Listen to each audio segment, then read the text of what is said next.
Right, good afternoon fellow collectors. You guys all know me as Phil. I thought I'd do something a little bit different today by showing you my collection via video footage. I've never used this camera before in this capacity, so it's probably going to look terrible.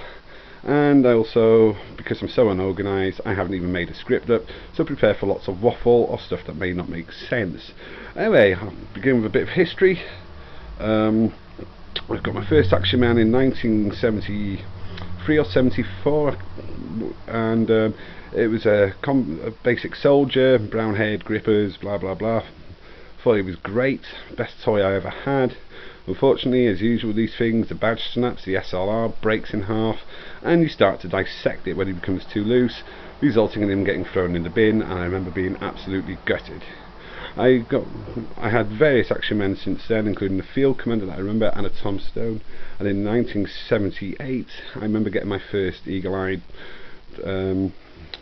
Action Man, who was actually a pilot. I think my last Vams I actually bought was in 1981, 82, and 11 or 12, where they were all stored away, and I think my mum gave them all away in 1986. Whoops. Anyway, I hadn't thought about them for years, and then I saw something on World's Greatest Toys where James May threw a parachutist Action Man out of an aeroplane, and I brought back lots of memories because I remember doing the same thing once, and I started looking on the eBay for them. I was, to be honest with you, quite surprised at the prices. I didn't think they'd be so expensive, but I didn't realise how big they were to many collectors and how people valued them, and I started to collect since then. I now have approximately 50 or so now, most of them in different sets. Some are the same sets, especially the ones I do like, as you'll see, and well, that's basically it about the history of it, except for the fact that I found the Vane forum purely by accident. I was doing some research onto some sets, and one thing led to another, and then I became very friendly with people like Dal and Aid and Vaughan, Tony, Dan, etc. And of course, when the group broke away and became Action Man Mobile Ops, I was one of the very first to join and have thoroughly enjoyed it since. So, without further ado, let's get this camera in a bit closer and I'll show you a few of my figures. Okay, thanks. Right, well, we're going to start with my German guys, mainly because the first one I bought in my when I started recollecting was actually this guy here, German Stormtrooper. He was a bit grubby when I got him. I've done a lot with his kit, added a few things on, such as the MP40. I managed to get a medal, and he also came with the German motorbike. I hope it's not too dark. The guy sat there, the officer sat there, sorry, he was actually a Stormtrooper as well. I just decided to re-uniform him into what we see now. Then I moved on to my next guy, which was a German paratrooper. The STG-44 is obviously a Dragon one. Again, he's one of my very favourites. I think he's a fantastic figure. And I've actually now got a couple of paras, mainly because with my favourite sets I will actually duplicate them. I know a few of you guys have actually got X amount of paras, X amount of other sets that you really enjoy, and do some great mock-up photos of battles and everything. I haven't quite got to that stage yet.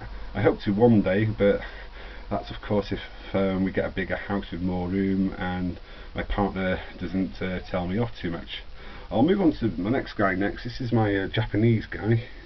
He came over from America.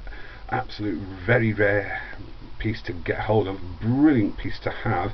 One tip for new collectors or collectors after these things: always bide your time, never go for the first figure that you see. Yeah, I got lucky with this guy. I managed to save quite a lot of money getting him, and as you can see, he's all complete except that his medal, if I can move it in a bit, is a repo, but there's sometimes where I just feel like paying £80 for basically a little piece of plastic is a bit too much. Of course, moving on again, we've got the German Panzer guy. I put the American US paratrooper here because I've run out of room, as you'll see. And then I move over to my Afrika Korps lads. I've got the pilot there, he's kit bashed. Same with this one here, nice little DAC, he's in his Kettenkrad, as you can see. And then my original DAC, again, I think he's about my 5th figure that I bought. This is one thing I love about a collection. There was so much stuff I didn't know existed, like I didn't know this particular set existed, and when I saw it I thought I really must get it.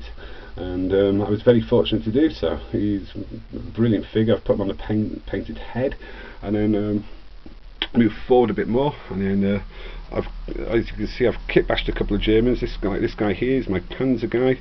I've given him a Panzer Shrek, I think they're called. I call them Panzer Knackers for obvious reasons. That's what they're designed to do. And yeah, it's cool. And then my other kit bash guy is this guy here. We had a debate on best war films, and I complained that I hated the film Where Eagles Dare. It seems to be a favourite, but I had to do one. But I thought the uniforms were cool and all that, so this guy is, in some kind of strange way, dedicated to the film. Anyway, that's all my German guys taken care of. I'll move now quickly on to my British guys, on the ones I can get to. They're on the top shelf, as you can see. If I try and stand up, no doubt a couple of them will fall over, and I'll be cursing it. At the very back you can maybe just see the part of my Land Rover, but we'll talk about the figures that you can see. First of all, my Combat Marine, a brilliant piece to come. He's actually one of my newest figures. I picked him up only the other week. When he came, his hands were really hard, so I swapped him over for the hard hands. A lot of people will say one set's better than both have their advantages and disadvantages, obviously, such as hard hands will never deteriorate or crack over time, but for holding weapons, I have to admit the grippers are a lot better at doing the job, obviously. We'll move on to my Para, and then my Australian guy. If Sparky gets to watch this, yeah, I finally put his hat on the right way. So hopefully he looks better than he did. And then moving on to one of my favourite figures, the Russian guy. He's near enough complete. I'm just trying to get hold of an Order of Lenin medal. I'm hoping that Cotswolds do one. So whenever we make another purchase over there, I'll be able to pick one up. And then at the back, so it's a bit dark, I can't really go in, but you can just make out my Air Police guy there. And to the right, behind the Commando is behind the Marine, sorry, is my Commando. Also on the shelf, which you can't see, is my British officer and my basic soldier. Anyway, I'll just go to the front now, and as you can see, I've got my 3 frogmen.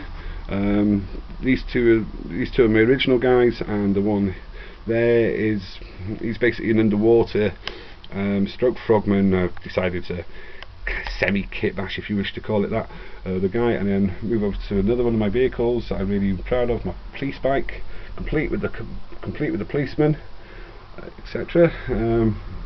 Looking very resplendent in his uniform. Alright, and then we'll move to the front. This is actually a new guy. I haven't posted him up yet. I got him the other day. He's the astronaut complete. I think he's a 40. Yeah, he is a 40, if you can tell by the face. For those who have problems telling the difference between 40th and the proper vans, always look at the heads. They're a very big giveaway. Totally different style of plastic. They always look redder in the face, and I just think that the older ones, to be honest with you, look a lot better. But he's wearing a helmet, so I'm really not going to care too much.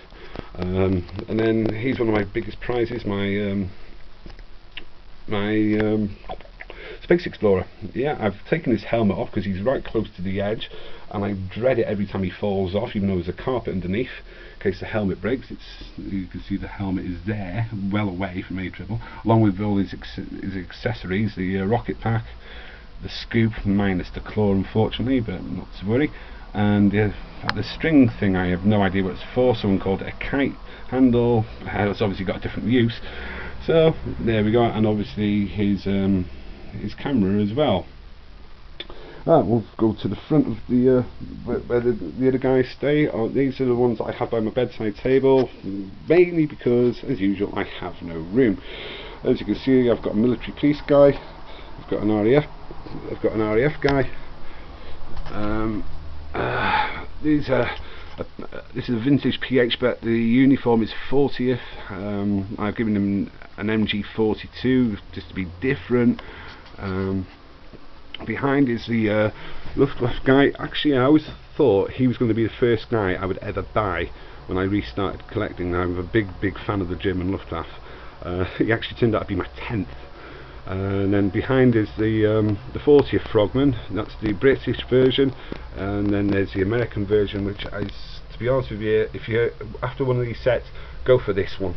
It is fantastic. I can leave them out and not worry about them all day about the material deteriorating. It just won't, or if it does, it will take quite a lot longer than what our versions do. And then behind him is the Underwater Explorer.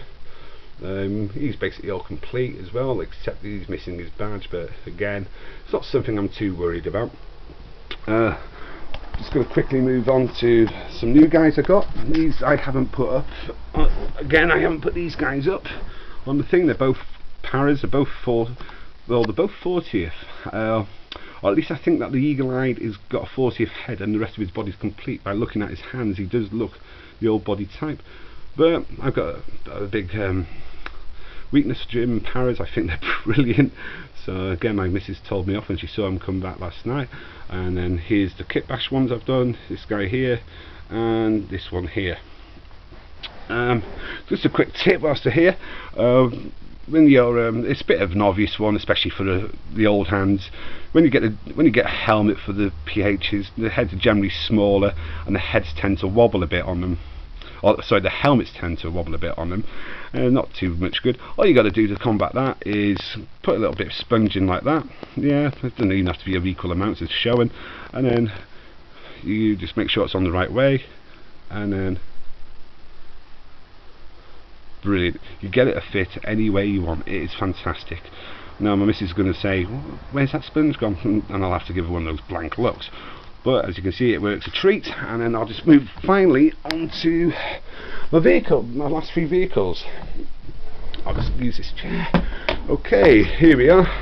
Bit of nostalgia. This used to be Dal's helicopter. He very kindly swapped it. This is the one I had when I was a kid and cherished. It's even got the pilot in again, dedicated to the first Eagle-Eyed chap I ever bought, the Pursuit Pilot or whatever he's called. And then we'll move quickly on to my tank. This contains the Tank Commander and Talking Commander. It's in pretty good shape, as you can see. All the bits are there except the flags. May get around to getting some repos one day, I'm never too sure. And then finally, one of the prizes of my collection, my Spartan. I can't believe the price I paid for this. It was so cheap, it was unreal.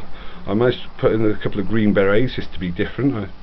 Well, proper green beret, and then a Tom Stone, put him in one as well, just to make it. I always thought Tom